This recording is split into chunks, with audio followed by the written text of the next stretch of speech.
Surviving Reality contains explicit content full of snark and sarcasm that may not be suitable for all audiences. Listener discretion is advised.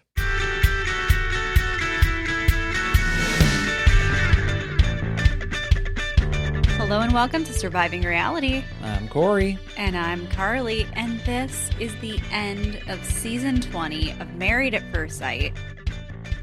God. We're going to be talking about episode 19 in this episode, which is Forever or Goodbye. Okay. Decision Day. Right. And then we'll be talking about the reunion. The reunion will be in the next episode, covering episode 20. So you'll stay tuned for that after this one. I feel like we're going to have a lot to say. A lot to say about a lot of the couples. A lot of thoughts. I'm really disappointed that I feel like our reads were kind of off this season. Reads are off. I don't know. I think we had Felipe pretty much dialed in. Oh, wow. There's a couple. There's Was a couple that one few. that hard, though? No. Well, for your mom thought he was a real stand-up guy in the first few episodes, and I said, disagree. I think we're going to have to do an episode at some point where my mom gives her hot takes on a show. Oh, boy. Because they're always really bad. Maybe we can just have her leave a voicemail. We'll give her the voicemail number, the Patreon voicemail number, and then she can call tell in. us your summary of what you saw in the episode this Yes, week. yeah.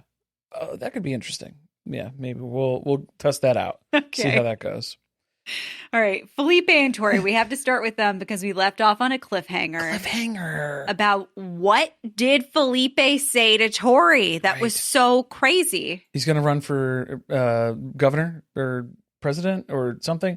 He's going to start a political career. I think that was the main shocking thing. That wasn't the thing that she was most upset about, but it added to it. No, it was part of just... It was the twist of the knife. More info dumping from Felipe, just the stream of consciousness that pours out of this man whenever he gets into a bind. He starts just no filter, flurry through his thoughts and just expressing all of them verbally out loud to people who you really shouldn't be sharing this information with.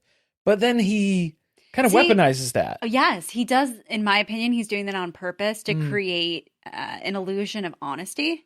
Right. That way, when he eventually does follow through with the things that he said to you, it's like, well, I did bring it up. I warned you. See, and it almost feels like it's a way of, oh, well, I thought I could trust you with everything, Tori. Mm-hmm. And then, oh, you can't handle this information? Now you're making me feel bad about this. And no, there's a lot of impulse control problems with Felipe. I would say it might be the Coke. Probably the Coke. Little contributing factor. I would say like just all of the guys in general seems to be a lot of impulse control issues that we're seeing here. Top to bottom. Especially when it comes to what they verbalize. Yeah. Mm-hmm. Yeah. Particularly in this it's because you don't care about the people around you and how your words can hurt other people. Right.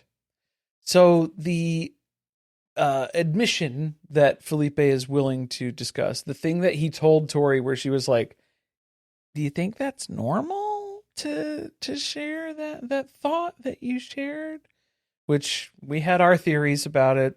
Polygamy, open relationship, moving. No, I was convinced that he was going to suggest that they live separately but stay married. That way he still got to have the single life, but he could not be the bad guy and give up on the marriage. My unofficial backup guess was that he would unalive himself if she said no on decision day. So I was like, well, that might have gone too dark. That one was dark. That might have gone too dark. I was like, but that was still my backup guess. As we were watching, I was like, I don't know where this might go, but he seems like he could throw that out there as a possibility. Not good. No, this it was just very unsurprising, to be honest, that he admitted that he thought about cheating on her constantly. It was the cheating, which he's already talked about. He can't stop talking about cheating on this woman. Yeah. Like, you were kind of aware of it because every time you got into any type of group therapy, a dinner, he was like, you know what? Tori's great. Like, I'm obsessed with her. There's passion right now, but I kind of also want to sleep with other women. Another women? But like, I think he was addressing the table, addressing the group where he's like, oh, I know we're all struggling with the fact of like, it's hard to stop sleeping around with other women. And then all the other guys are like, None of us have had that issue, bro. Like, we're not struggling with that. Not Speak in the for same, yourself. Not in the same boat. Not the same struggle. That is not what I'm experiencing. Do you believe him that when he told her he was here for clout so that he could launch a political career, that was a joke? Not a joke. I think that was a harebrained scheme at some point in one of his benders, one of his many benders. He was like, how can I make this advantageous for me? Yeah, he's like, because like, I'm not leaving here with a marriage. He's like, if George Santos can do it, I mean, I think I could pull it off. Yeah. Like, it seems I'm already doing coke and staying up till 4:00 in the morning. I'm like halfway there to being a politician. I'm almost into political office. I'm basically 1 foot in on the office. I was like, what do you want to be, the mayor of Miami? Right, yeah. What are you talking about? You're sticking around in Seattle, or where are you thinking of going to? Yeah. I don't think he could get the votes in Miami. I don't know. I mean, it does kind of make sense for him, don't you think? It tracks. Yeah, I think he's desperately trying to figure out what he's going to do next after his parents fire him from their restaurant. Because he can't be trusted for that either. Yeah. He's doing terrible with the bookings and the reservations and like the seating arrangements. It's all bad. Giving away all of the alcohol. He's giving away all the alcohol. It's not looking good. Yeah. Tori is voicing her complaints, mostly with the show, with the program, with the experts. Even on a show about marriage, the fuckboys seem to find me. Still, it's a plague. It's a curse. I really think that she should be upset that the experts did her wrong. They didn't screen well. They don't ask the right questions. They don't get good reads. The big red flag immediately that we saw with Felipe. He didn't even go to half of the meetings. He missed all of the interviews. Why would you still hire this man for this role? Don't do that. Hire him for this role. Don't do that. Well, that's what I'm saying. He didn't show up to half the interviews. Don't pick him. Maybe he thought it was a casting call. I don't know. You know, he's like, I'll pretend to be married for 6 weeks. Sure. Yeah. That'll get me out on TV, get my social media up and running. I have been wanting to take a break from work. Mm-hmm. I'm going to be on leave My for a little bit. parents will let me do it if I get married. That was the caveat. Yep, you know, I did try to pitch the idea of taking a sabbatical so that I could launch a political career, and they said no. They said no. I'm still working on that one, though, in the background. Just tinkering with it. Still playing with the idea, toying with it. Despite all of this, he still attempts to beg her to stay together. So I guess he wasn't going to say no? I don't know what he was going to say. But it's very clear that Tori says, no, thank you, Daddy. It's time to part ways here. And I think it would be best if we just don't hang out anymore. Because he's even settling on, can we at least still be friends? I think that would be really good for me. Of course that would be good for you. You still want me to do the emotional work for you as a friend. Oh, he doesn't want a friend. I think he means, can we hook up every once in a while? Can we still snuggle and stuff, Mama? Can you swaddle me? Can you watch my mom's cat when she goes out of town? Because that's like a responsibility that I really wish I didn't have. She still doesn't trust me with the cat. You were really good with the cat. Well, and like how you don't trust me with the dog. My mom doesn't trust me with the cat. So. Yeah, she usually doesn't let me have the cat, but since you were around, she did. And that's been nice. I like having the cat around. I like having Tori around. When it's convenient. To make me breakfast and to take the trash out and to feed my mom's cat and to remind me that I have work tonight. Clean the apartment. Make sure that I'm awake at 11. So it's just like little things like that. I really appreciate. Things I'm going to miss. Yeah. Yeah. You know, maybe I did take those for granted. Maybe we can make this work. Still, maybe? No. Goodbye, Felipe, is how she cuts him off. That's it. Like, you're lucky I even came to your to decision day to say this to your face. Because then even when the producer's asking him about, did you say stuff about clout and a political career and like wanting to cheat on Tori a whole bunch? And he thinks about it for way too long because it's like, well, clearly, yes. I think that's something you would recall. Clearly you did talk about this and now you're trying to figure out how much you want to say. And so he's avoiding answering the question. He's sitting there thinking, pondering. And then the producer clarifies and goes, because she did a diary cam and like, let us know. So we're following up with you to get your side of the story. And he's like, she did a diary cam about all that? That's crazy. Like, why would she do that? I specifically had this conversation with her off camera so it wouldn't be filmed.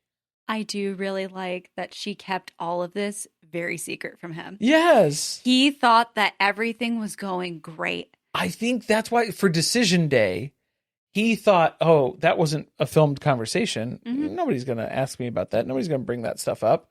So she played it cool on decision day and was like, no, it's going to be a no for me, dog. And then got the heck out of there. And meanwhile, now when the producers are asking for follow-up, it's like, do you have any comments on that?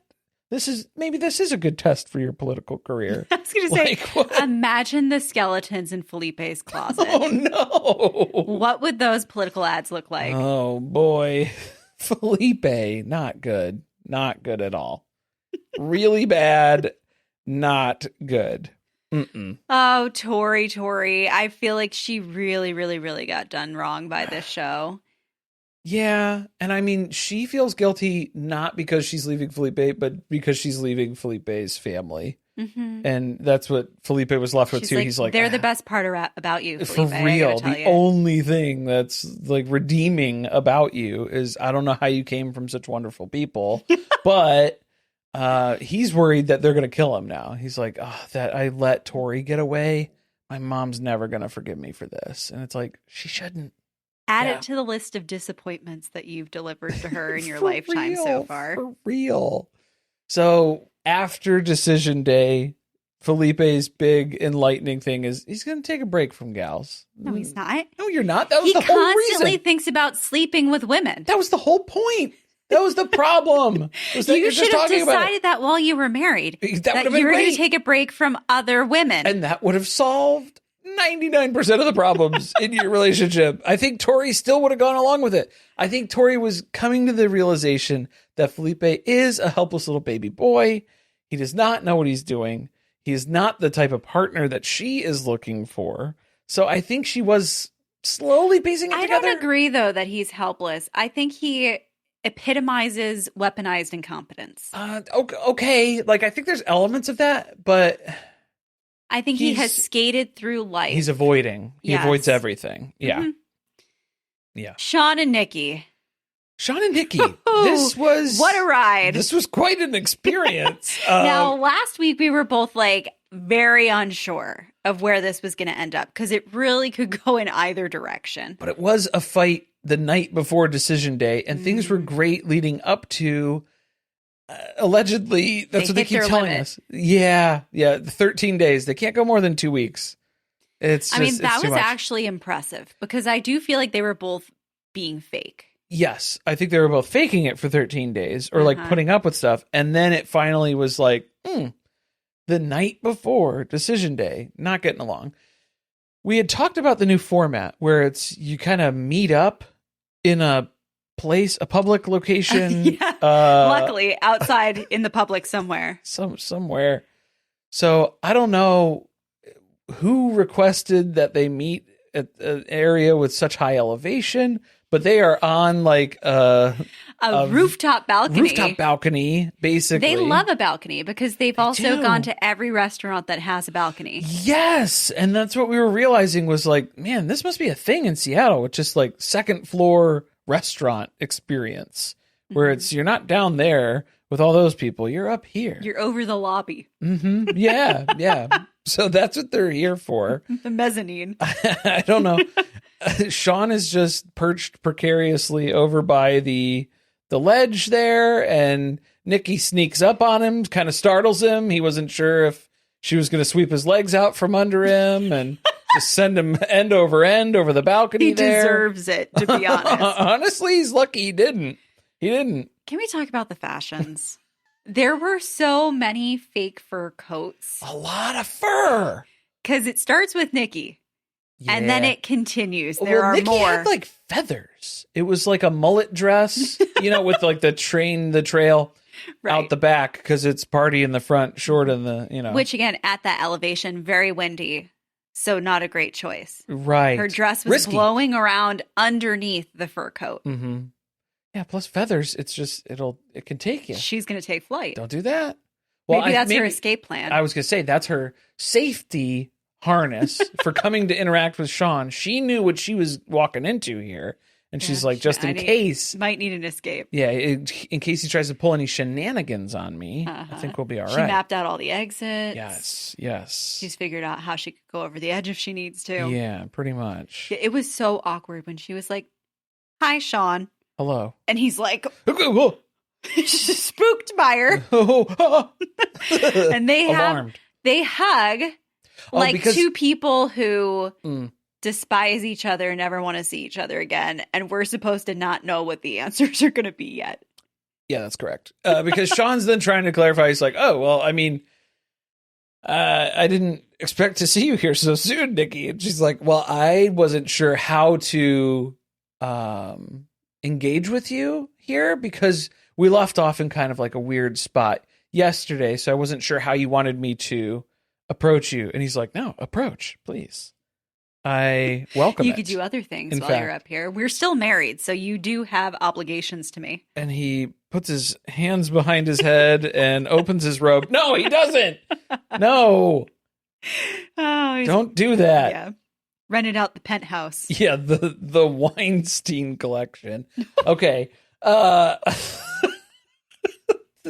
bad. I love that she prepared a speech to read off of her phone. Yes. Because she was like, this man, did she write it? I think it was on paper. Oh, even better. I was like, this is impressive. Yeah. But she prepared a speech because she knew that if she started speaking, that they would ultimately get into an argument. I need to get through this. She would get distracted from what she wanted to say. Also because they sent her new lines because they were still trying to decide, the show was trying to decide, is she going to stay with him or is she going to break up with him? You are so convinced that these were producer These plans. aren't real people. This isn't a real relationship. I think unfortunately they are. No. I heard that Sean got fired from his job. Rightfully so. Mm-hmm. I mean, the university was like, not a great look. Professor Creepy, it's time for you to exit. Who's the sex wife? Oh, man. That is the episode that we're recapping this week over on Surviving Sister Wives. Yeah, the anthropologist. Wrapping up the anthropologist with Dr. J over there. Oh, I don't ever remember his real name. Jowankowski or something. I don't know. Something like that. Dr. J. A lot of creepy professors out there. Creepy professors writing books and yeah. I thought that Sean was going to pitch his book at the reunion. That's what I thought. I was surprised that they didn't let him do that. Yeah. And I think they're going to find out that not a lot of sales from the book, probably. No. Because again, everything is tailored to Nikki, which they go over in depth about how they've been on such a roller coaster of a relationship. We've had the ups, we've had the downs. It's been the high highs and the low lows. Definitely. That's the experience that we've had so far. And it continues into decision day because uncertainty seems to be the name of the game. I thought that she did a good job explaining what the problems in their relationship were. Yes. Concisely and in a way that I felt like he shouldn't be able to argue against. And yet he ultimately did. That's not going to stop him. That's not going to stop this guy. Yeah. Because the big problem was there wasn't a level of comfort between them, right? It wasn't safe to engage with one another. Dangerous. Danger was the name of the game here, I think. And that's highlighted in Nikki's response where she's explaining all these things. But then I was getting nervous because I was like, uh-oh, we've counted up like 1, 2, 3, 4, 5 things that she's expressed about Sean's shortcomings as a husband. So like, let's get ready for this rebuttal because Sean always goes tit for tat. Yeah, he's ready to come out swinging with something against her. If he gets wounded, he's going to have to jab back. Mm-hmm. So that's pretty much exactly where it goes. When Sean said that he had been holding back, what? Uh-huh. What more could you have said? Yeah. Like, was there more brutal honesty that you would have liked to have laid out on the table? Well, because that was the other thing that she was clarifying was it's like, well, there's a difference between just being brutally honest, being honest about something, and being hurtful. Like if your intention is to wound me, that doesn't make me feel safe in the relationship. Well, which we know it is because Obviously. they keep coming back to "you're a 7 in New York" comment. Yes. And the whole reason that he did that was because he felt like she criticized his appearance. It was a rebuttal. Yeah. And so then he's accusing her of, well, you always make yourself the victim of stuff, because the 7 in New York statement, if you do recall, Your Honor, if we can read back. I was actually the victim in that. I was the victim because of that. you rubbed my belly like the Pillsbury Doughboy. Correct. And that was offensive because I didn't go, hoo-hoo-hoo, and then that was upsetting. Okay. So let the record show that hoo-hoo was not had that day. You offended me first. So it was fair game. And you've earned this. Yeah. So you deserve it. And I'm not going to apologize for that. Actually, I'd like an apology from you. Yeah. You still owe me one because that was on you. That's your fault. And you make yourself a victim too much, too, by the way. That's another shortcoming of yours. Because I have grown so much over the last year, as we have learned and discussed, and you pointed out in your opening statement. But I have not seen that growth in you, Nikki. So there. Not being petty or anything. Uh-huh.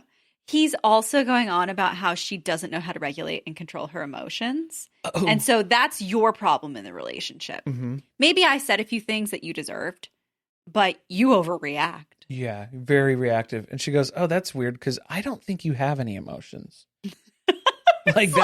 That's concerning. Snaps, Nikki. Ooh. She was like, you're a sociopath. Ooh. Yeah. You have no feelings. You're right in that vein. You say things to hurt other people. She didn't even get into in this conversation about all of the sexual comments that he made to her that made her feel uncomfortable. No. Which I feel like is more than enough. That should have been addressed too in a couple different spots. I feel like you deserve to be held accountable. I mean, think back to just the first day they met each other. That's when it started. It was uncomfortable. It's like, of course we started off on a bad foot. Yeah, it was uncomfortable from the start. But no, he has to go into the fact that she lacks EQ. She doesnn grow. Mm-hmm. So he says the same thing to her that he said to Adam. Yes.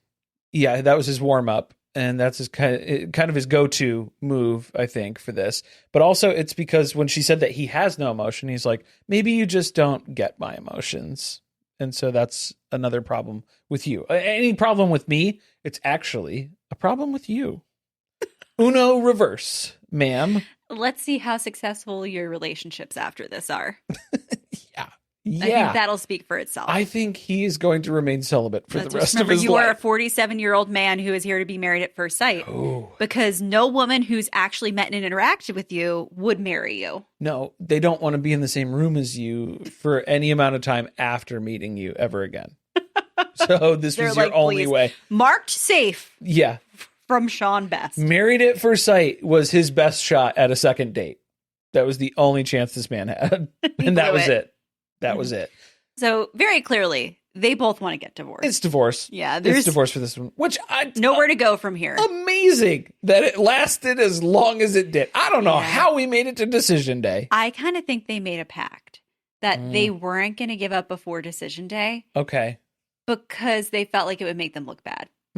Yeah, it's definitely, there's an ego element here that's tied in for both of them. And they were doing the grudge match thing because it's kind of a Amy Roloff, Matt Roloff, Cody Brown, Christine Brown sort of, I'm going to stay in this because, maybe not even Christine Brown, Cody Brown, Mary Brown, where it's, I'm sticking around out of spite now. Yeah. And that's what it's coming down to. But Nikki's like, I'm kind of out of options or suggestions, or I'll pray for him, I guess. Something. That's the only thing that could help. That's all I can do. I'm going to pray for him. Go to a higher power. He is insecure, and that drives all of his actions, and that's not an excuse. It's not an excuse. It's not. Yeah. Because I think at the reunion, he says something about hurting people, and it's like, that's not a free pass, sir. Well, I think he was saying that towards Nikki, and I was like, maybe a little self-reflection about how that applies to you. That was a lot of, there's a lot of that could be fed into his experience as well, too. But he's shocked. How did this go so bad? Yeah, he never saw this coming. He thought he was going to have a happy marriage coming out of this. I'm like so dialed in touch with my emotions, and everybody just loves me. Can't get enough of me. So this is strange that we met like the one person in Seattle who just can't stand to be around me in some capacity. So that's pretty wild. I stand by my original read that he has incel energy. Yeah, that tracks. He doesn't respect women. Nope. He has a lot of misogynistic views. Yeah. Mm-hmm. And he's going to be lonely for the rest of his life in that apartment with his empty refrigerator. Oh, yeah. And ugly leather chair. Ooh. His favorite ugly leather chair that he sits in his bathrobe. Mm-hmm. Mostly while open. he's being pleasured by himself. Whoa. I don't think even he takes pleasure in it. So that's what I'm saying. Is like that's out of necessity. Sometimes you just got to do what you got to do. It's a duty, yeah, that he must fulfill with himself. I think is what we're getting at. And that's the way things should remain. All right, we're gonna go into an ad break. Mm-hmm.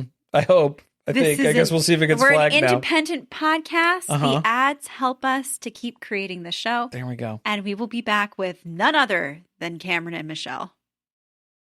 It's Carly's favorite couple, Cameron and Michelle. Decision day. This was the most boring decision day ever because it's like, oh, gee, I wonder if they're going to stay together. Mm-hmm. Oh, the suspense is killing me. They were the only couple, I think, who go back to the spot that they got married at. Correct. Yeah. So I don't know who was picking these. Oh, did they tell production? Well, so, hold on. Who made the decisions? Maybe that's not true because some of the others got married in parks, and I think it could have just looked very different given like where they filmed. No, like Tori and Felipe, they were just like at a park. Uh-huh. That was like near the water. Yeah, but they got married outside. Yeah, but it wasn't like the venue. Mm-hmm. We know the rooftop with Nikki and Sean was not where they got married. Wait a minute. Was it? No. Where did they get married? They were outside somewhere. They were outside. Okay. Mm-hmm. It was she nighttime. Was looking for any way to run when she saw him. It was nighttime. It was dark. Yeah. Yeah. She was gonna throw on a full the bodysuit, a parachute on her back, and base jump out of there if she needed to. She was ready to go. A flight suit. As soon as we saw the stairs, and I was like, "This is where they got married," because it had all the candles and everything all over it. I didn't recognize it, and then like, they were like, "Look, this is where we got married." And both going to be a yes. Okay. Here we go. That's when I started to suspect it. I mean, I didn't really think that they would say no. No. Yeah, it was always maybe they'll both say yes, and the potential for it to go bad would be after decision day. Right. So, yeah. Because for them, it was always like the move, the job, those types of things. Like, where are they going to live? Their issues were logistical. Mostly. Not like, and I hate your personality and all of your interests. It wasn't incompatibility. It was, it's can we do the big life decisions and reach a consensus, which most of their communication had pretty much proven that, yes, they are able to work through those larger issues and talk through it. So Michelle gives this whole drawn out speech about how I can be myself around you, and I really want you to be my ride or die. Mm-hmm. And some other things about how great he is. Yeah. And she loves being around him. And that she gets to speak her mind. Yeah. That was another really important one for her. Oh, we finally got a Disney princess connection. She did talk about that in her clip package at the beginning, was how much she loves Disney. Surprisingly, didn't come up much throughout the rest of filming. I thought it was going to come up. I thought it was going to come every up single day. A lot. Like the fact that we got more pickleball than we got Disney adult mentions. Maybe that tells you there's something wrong with that. Okay, so this isn't on Hulu. This is not a Hulu original. So I don't know if Peacock was like, all right, tone they were like, that down. Michelle, bad news. Tone that down. This isn't a Disney production, so you can't keep saying Disney. Is Lifetime? Lifetime was in that. No, that's not in that vein. Because that's Peacock. Yeah. That ties in with it. No. Yeah, so I think it was like, yeah, we're going to back off of that. That's it's not a sponsor. No. That's an interest you can explore after Decision Day. Yeah, that's something that Cam's going to have to work on after Decision Day with you. Yeah. The funniest thing she said that I don't think was intentional was that she looks up to Cam like everyone else does. Right. And I was like, no, I think she did lean into it. Well, for her, she has to look very far quite a bit. Yeah, quite a bit up. So you were laughing later on. I won't spoil it, but there's a video where he is kneeling and he is the same height as her when he is on one knee. Yeah. When he kneels down, he's about the same height. So it's like, whoa, yeah, dude's tall. Dude's up there. Yeah, I mean, they should be talking about how they're going to buy a house with adapted door frames. Like, those are the conversations they need to have. Right, yeah. But instead, it's like Cameron's getting emotional. He's tearing up. He's like, oh my gosh, I'm still struggling with the change. And I have my, depressy Bessie days where I get down on myself.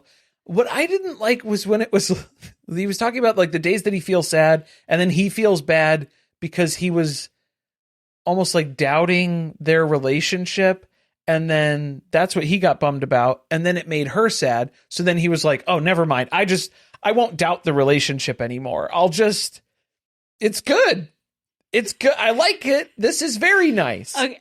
I didn't take it that way. That's what it sounded like to me. And I was like, don't, whoa, dude. I thought that he was saying, like, when I was experiencing those days where I still felt sad and depressed, like I felt when I was single, I started to question, why am I still feeling this way? Does it mean there's something wrong with our relationship? And it's like, no, sir. It means you need an SSRI. It's your brain chemistry, dude. Yeah, like that's how it's going, man. I think there are other things we should explore. Maybe we could try that. It means speak to your doctor about please what you've been experiencing, because maybe it has nothing to do with your relationship. Yeah. I mean, it was a stressful couple of weeks here, obviously. Big changes, a lot going on. But that was the way he was phrasing it made me nervous, where it was like, oh, never mind. I won't doubt the relationship anymore, because I don't want to hurt your feelings. And I don't want to make that hard on you. So I'll stop. I won't think about that anymore. Just close that off. And we won't open that door again. All better. Right. Mm-hmm. So I was like, well, that works for a certain amount of time. The clock will run out. So you are still predicting that this relationship could go downhill. I think it could. It has potential. I mean, too. Every relationship does, right? Yeah. So that's not saying too much. But no, she tells him that she has been feeling like she's been in love for the last few weeks. Yeah. But of course, they haven't said it to each other. They've saved it for decision day, like the producers asked them to, yes, I'm sure. Of course. And they choose to stay married. Because this is wild. Because remember, Cameron has never been in a long-term relationship.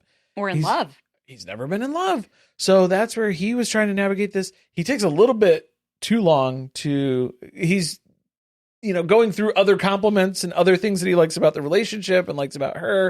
And then he's like, and I do love you too. And it's like, okay, there we go. He landed the plane because I was getting nervous. I was like, dude, too much time is passing now. Like the window's closing. Too much else. Yeah, you're saying too much stuff. Like get to the part where you say, I love you too. Matzo ball hanging out there, it's you gotta get on that. So he finally does, and yes, they love each other. It's a yes. Staying married, very good.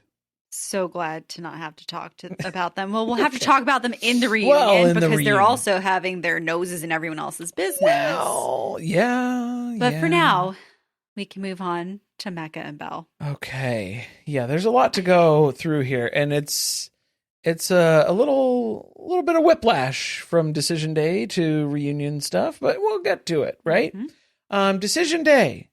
The experts meet with Belle and Mecca individually prior to. I thought that the experts kind of bowed out a few episodes ago. Right. But then they just pop in for only certain couples. Mecca and Belle before their decision, but it's like, we didn't see this with everybody. So did they do this with everybody? Was it only certain couples that they did this with on decision day? I don't know. So we were talking about how they changed the format of decision day, and they used to have the experts talk to them and pressure them. Yeah. So this is just the same thing. They were just like, we'll do it individually. Kind of. Before you make your decision. Beforehand. So yeah. But we won't be able to actively talk you into staying in the relationship while you're there. Right. Like while Felipe is explaining how he's about to run for office. Yes. Yeah. Where he's designing. Which political party he's aligning himself with. Designing his, which I think we know which one. But like he's designing his ad campaign and slogans. Actually, we do, because he had it on his Tinder profile, which people found. Along with his mom's cat, which he had, I think, posing as his own cat. Okay. So he's libertarian. Yeah. No. Okay. No. All right. Interesting. You'll have to go check it out. Interesting. But we're in Mecca and Belle. We got to stop talking about Felipe. Right. He's taken up too much of everybody's time. So in their separate therapy sessions, I guess these are with the experts. Sure. They're both talking about how they're concerned about Mecca's self-sabotage. It's a very real thing. And it's becoming wildly apparent the further along we go in the experiment here. We're getting dangerously close to critical levels of Mecca's self-sabotage. And what does that mean? Like, we're getting closer and closer to decision day where you have to make this happen. He's trying everything to pull the brakes and make her leave him. I think that's basically where he's at. I'm starting to wonder if it really is self-sabotage, because Okay. I feel like it's been labeled that since the beginning, and everyone then has aligned his actions to self-sabotage. Right. And I wonder if he is just kind of a fuckboy. Okay. Yeah. He's just not, or he's like, he feels the connection, the closeness, the friendship. It's the way that the descriptions, there's descriptions that are used. Well, it's a lack of respect for her. Where I do think that he feels a closeness to Belle that he's never felt to another woman he's been in a relationship with. Right. Which I think that's is scary. Scary. Yeah, for him. But I think the things that he's doing in this relationship are not out of the norm for him. He's just not used to getting caught, because there's other people to communicate these things to, because you're in, a confined environment. Okay. Where everything you're being said is on camera. Yeah. And other people are reporting things back to each other. Right. I mean, yeah, there's like an element of that.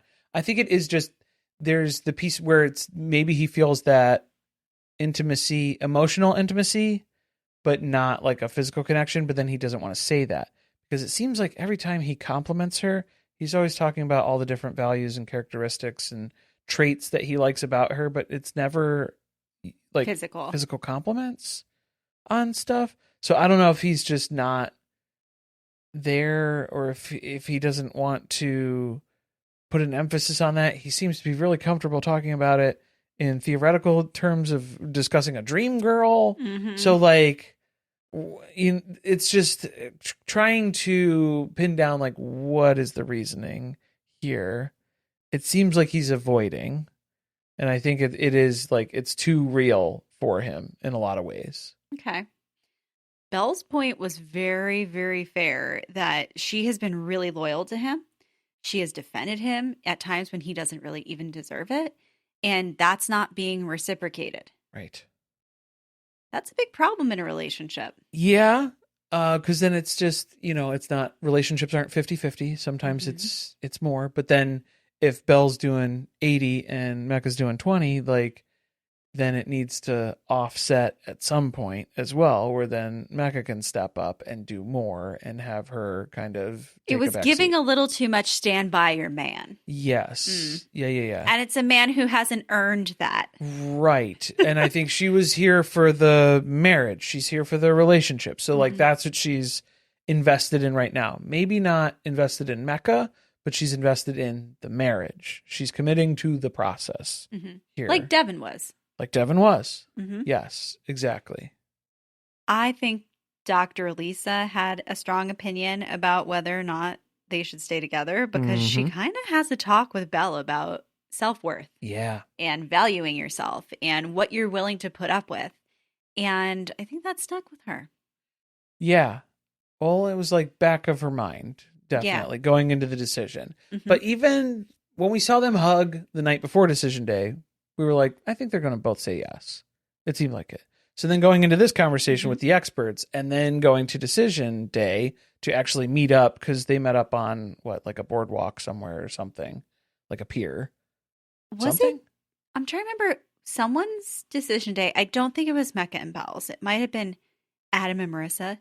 There were a bunch of people watching them. It was like by the water. Yeah, by the boats. Like it was by no means private. And there were people watching them get filmed. So many people. Well, and there was like more people there when Belle first showed up because Mecca was waiting for her.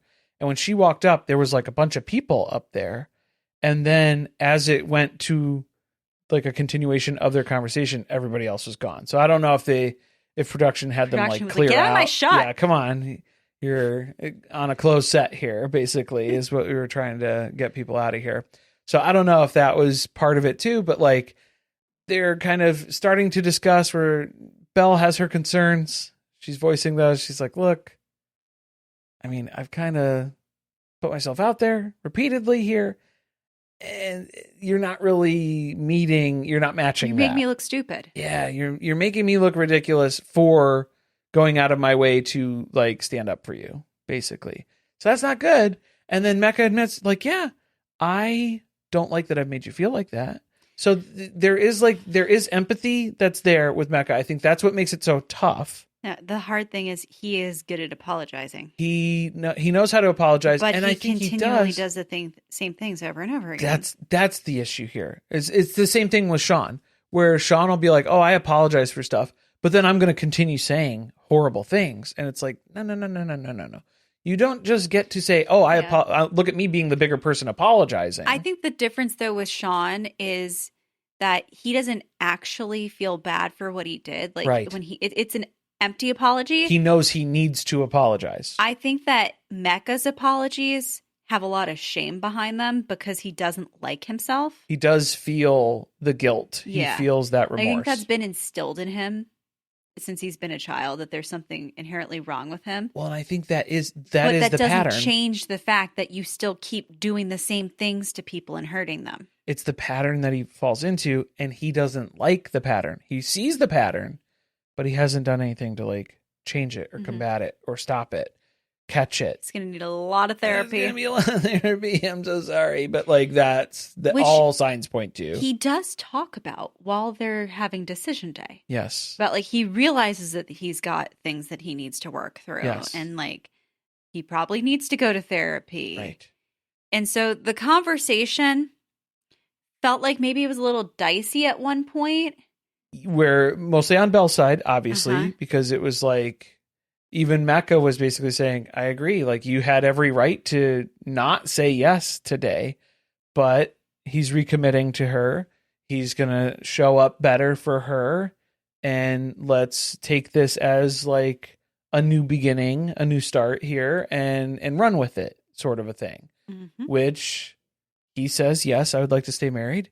And she agrees, yes, I would like to stay married. So it's good. They go right into their flirty fun, back to their, regular selves here. I think this is the problem with allowing people to make a decision before decision day. Because they had already committed to each other that they were both going to say yes. Right. And I feel like that's really hard psychologically to walk back.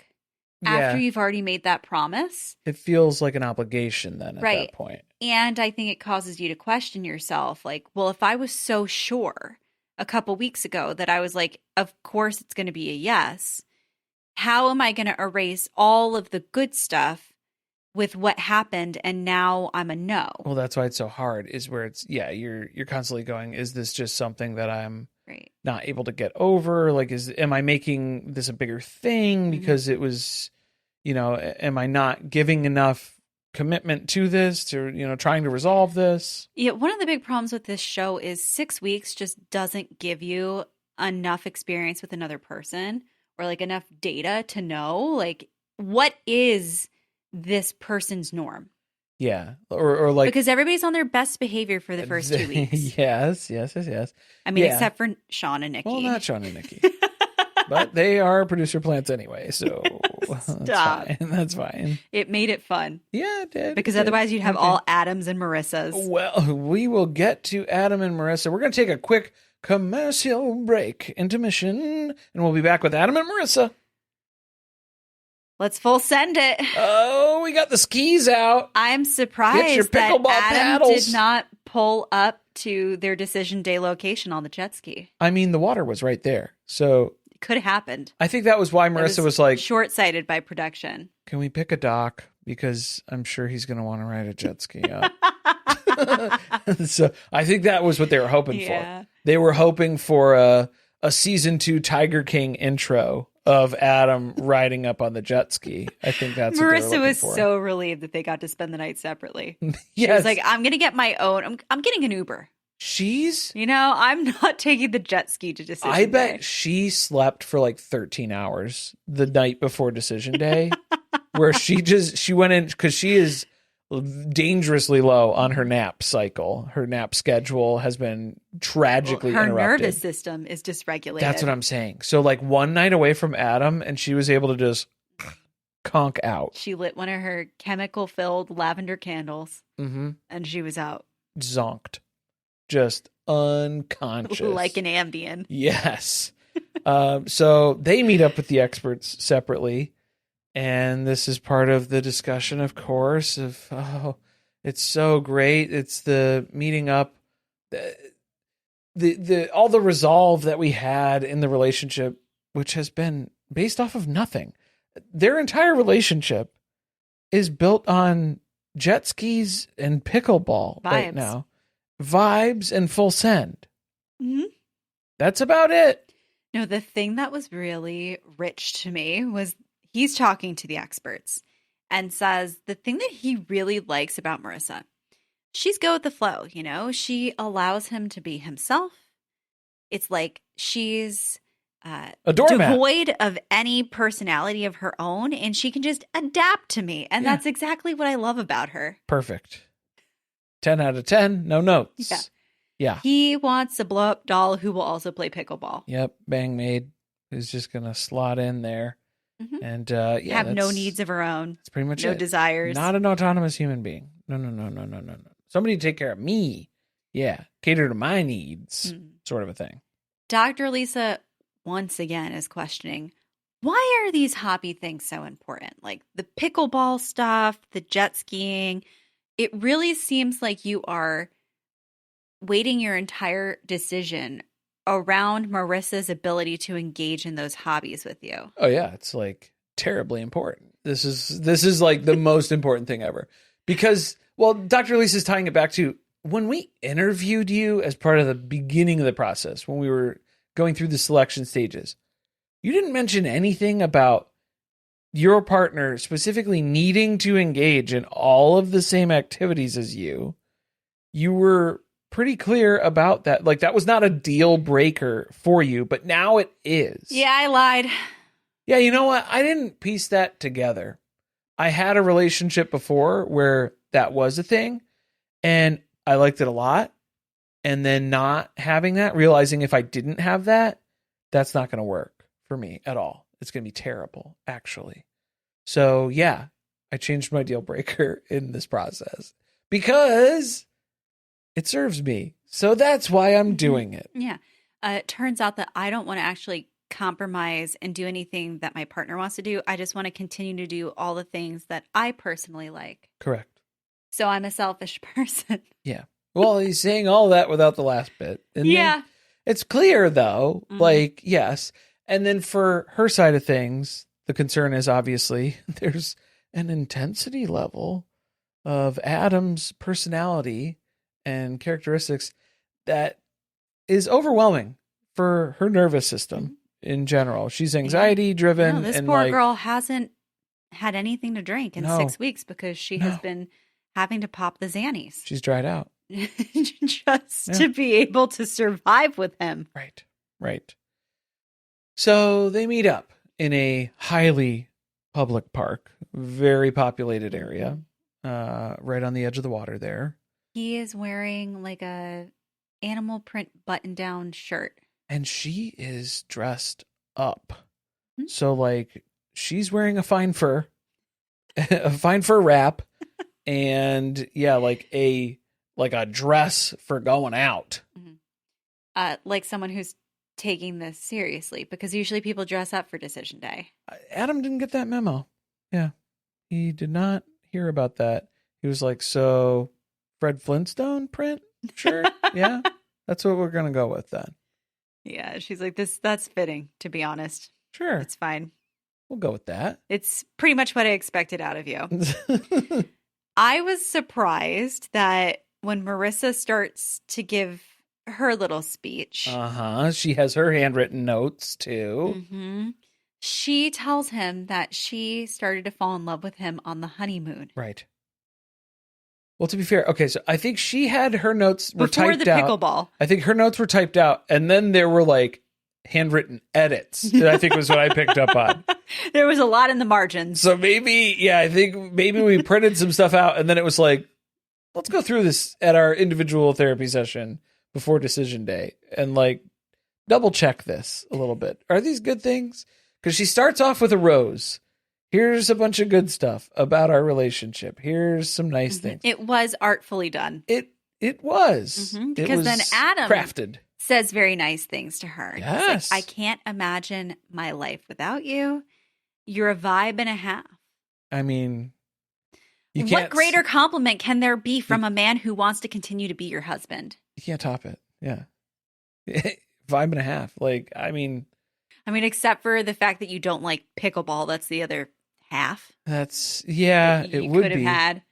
Even though sent she you is over the top. Okay, she's a vibe and a half, and she is a total vibe too. Was another thing that he kept throwing out there. Mm-hmm. So there is that. After he stops talking, she just goes, "So well said." So well said. Poetic, in fact. Has she been fucking with him the whole time? Yeah, like, has she been quietly going along with all this, but then she's secretly making fun of him behind his back type of a thing? I'm wondering. I'm like, I'm questioning. Does she really take the things he says seriously? Or well, I was is she making fun of him by saying "so well said"? I was so nervous that she would be dumb enough to say yes on decision day. Like, that was my big concern, was because we weren't getting anything out of her this entire season. I was like, what is her breaking point? But then come to find out, it's on decision day, because then she lets us know. Yes, here comes the thorns. Here comes the thorn. Here comes the thorns. She's got a couple of them, because then she's like, there's a point in our relationship where you pulled back, and I don't think I got you back after that. And it was on the day that will live in infamy. The worst day of my life. The worst day of my life. Period. Not the worst day of my marriage to you. The worst day of my life, top to bottom. Yeah. This was real bad. It was the jet ski to pickleball transition, which was Adam's perfect day. Best day of his life, worst day of her life. Mm-hmm. And so after that, there was some miscompatibility, as Adam keeps saying. I think the word he's looking for is incompatibility. But okay, sure. Miscompatible, if that's going to be your drag name. Are you attacking Adam's vocabulary? Full send. Yes. That's true. The other thing she says is, you don't really feel your emotions. So this is the second guy who got told that. Mm-hmm. You don't feel your emotions. And you're just way too intense. Yeah, it's a lot. Yeah. This is the point where they finally have real interactions with each other, which we have been severely lacking their entire relationship on screen. What did we say from the beginning? They're fake. It's going to be the very end. It'll build. They finally tell each other what they really think. It'll be one fight. And I mean, that's basically what this ended up being, is that they hinged everything on that one day, and now it's still culminating here. They did continue to fake it for a while. They did. They were trying to. And it was still fun, and we're keeping things light. I think they're both avoidant on, they don't want to fight with this person because, hey, things are going good. Mm-hmm. And okay is better than terrible, right? In Sean's assessment. Okay, I think that you hit the nail on the head, because after this, they don't have to interact with each other anymore. Mm-hmm. Had they had some type of conflict earlier on, they would have had a couple of more weeks where they were stuck with each other. Yep. So In this theory, yeah. is much easier than going to multiple Yes. therapy sessions where you now have to talk about your problems. Right. Yeah. So I think they were this is when they still finally let it all out. they were still pretending. I mean, you could tell from Marissa saying, "Oh, I started falling in love with you on the honeymoon." And it's like, okay, if you want to go back that early, I think you were done with this dude after he was ranting and raving at the group dinner where he was going on about Sean, and the look on her face when he was rambling on about how horrible Sean was and how his relationship's in shambles and he doesn't even have any ground to stand on to come at him about anything. She was like, ugh. She was icked out. It could have also been when he ate that tomahawk steak. It didn't help. It didn't. That's That's when she fell in love with him. Quite a few. No, that was not the honeymoon. Oh, the tomahawk steak. That was okay, another yeah. steak that he hand fed her. If I'm confused by which time it was that you hand fed steak to your spouse With your fingers. with your bare hands, that's too many times. There's too many times that it's happened on film, on camera. We don't need to see anymore. Adam admitted to having an addictive personality. Which we clocked because I said usually when somebody is this adamant against drinking, and then he was saying, I'm either all in or I'm all out.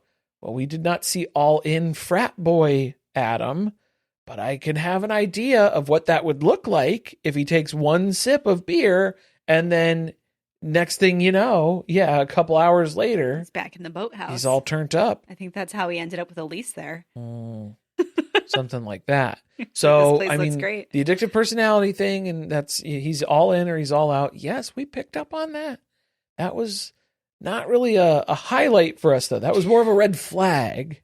Yeah, I almost think he was saying that like it was a positive thing. Like, so what? I'm addicted to bettering myself athletically and pushing myself to my limits. Yeah. It's like, but that's not, there's an extremism to that. Yes. That is not normal. Well, and to say, oh, I use my addictive personality for good things. Right. And it's like, therefore, I am superior to other people who have other forms of addiction. right. So that was like, ooh, I don't like where that's going. Yeah. And then also that doesn't mean that like you're immune to other things. Yeah. Like you could, what's the next thing that he's going to get all in on? Sports betting? Like, I don't know. That's scary. So that's what I'm saying is where there's an element here of just, okay, like, that you're not really selling it here as a big feature for the relationship of the benefits here, especially when you're short circuiting her nervous system in the process. Not great. I mean, maybe that's why he's like, do you want me to give up pickleball?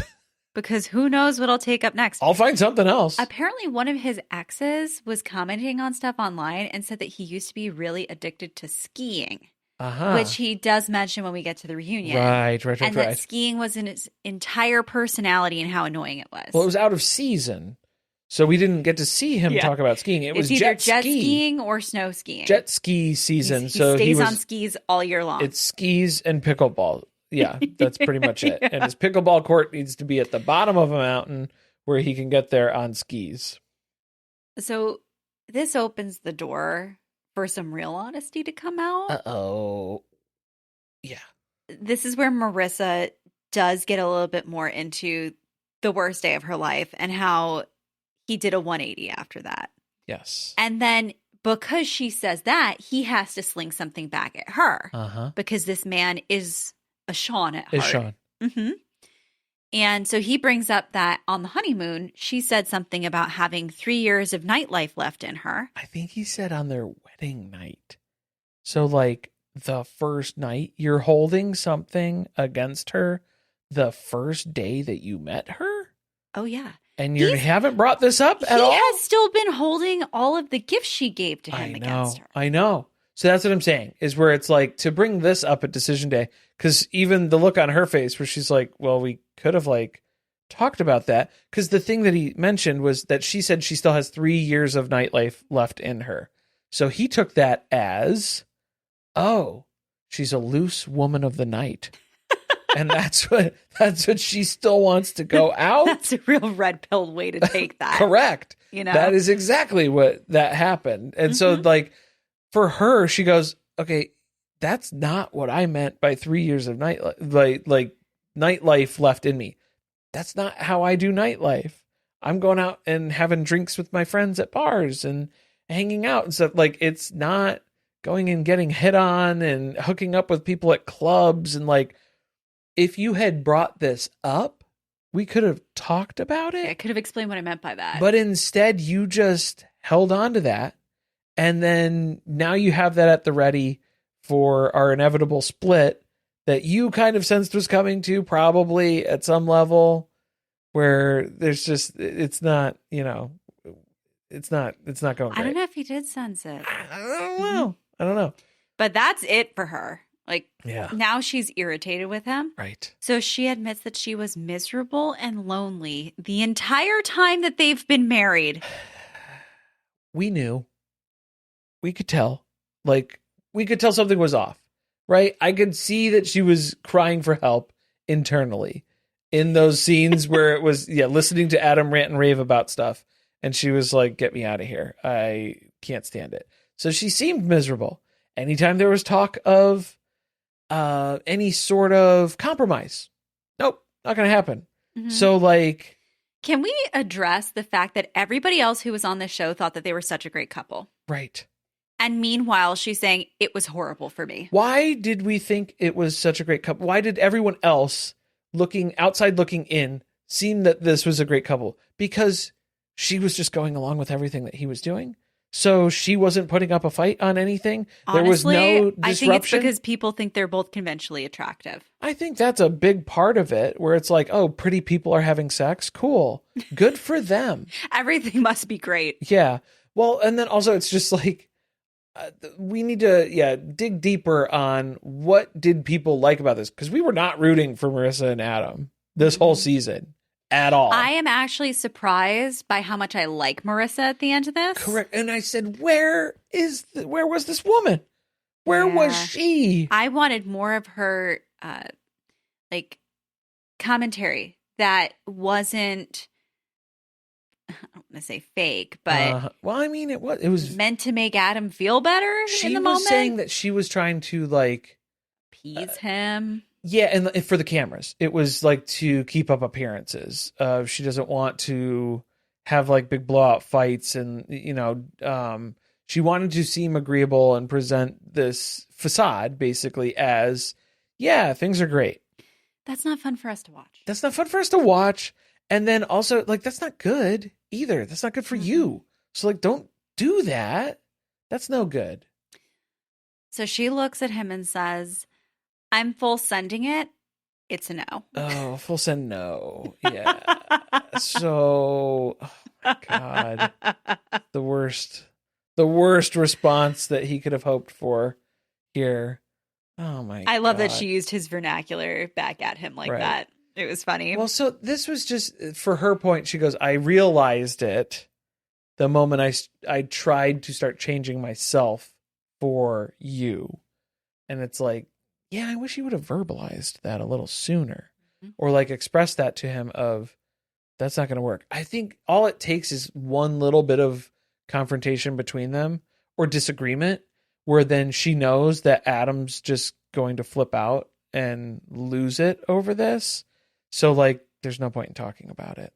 I think that was the realization that she had, was that this isn't somebody that I can be in a relationship with long term. Well, I think much like Tori, she listened a lot and spoke less. Yes. And so she was observing things the whole time about him. And the fact that he was so unwilling to compromise was, I mean, that in itself led her to a no. Real bad. Bad. And so that's what he's like, well, I was always leaning towards no. I don't think we ever got a full answer out of him. I don't think he said it was a no for him. I don't know if he showed up expecting to say yes today, and then he got blindsided. He brought a gift. I think that Adam was going to say yes, because why else would you bring an ice cream maker with you? You lugged an ice cream maker to the docks with you. Like, doesn't it feel like that is a gift to celebrate with? Not a consolation prize. That like, I've broken up with you. That seems like a parting gift. Ice cream maker. Ice cream maker seems like a parting gift to me. It feels like more of a parting gift than a celebratory. Yeah. Seems like. Well, especially when he's instructing her, you can make healthy protein ice cream in it. Don't tell me what to do with it. It's a gift. I'll make the fattiest, creamiest. I am putting all of the chocolate, peanut butter, and Snickers bars, and all kinds of shit loaded with hydrogenated oils that you're scared of into this machine the minute I get it I'm gonna home. run some marshmallow fluff through this bitch. All right, like get out of my face. And I'm gonna light all of my toxic candles. I'm gonna have my friends over for a drink, and we're gonna eat something out of this ice cream machine. Yeah. Fuck you, Adam. That's what's going on, pretty much. Wow. So that's it. It was cathartic. That's Married at First Sight, season 20 in Seattle, you guys. But there's a reunion. There's a reunion. So you have to go to the next episode, part 2. All right, stay tuned. You don't want to miss it.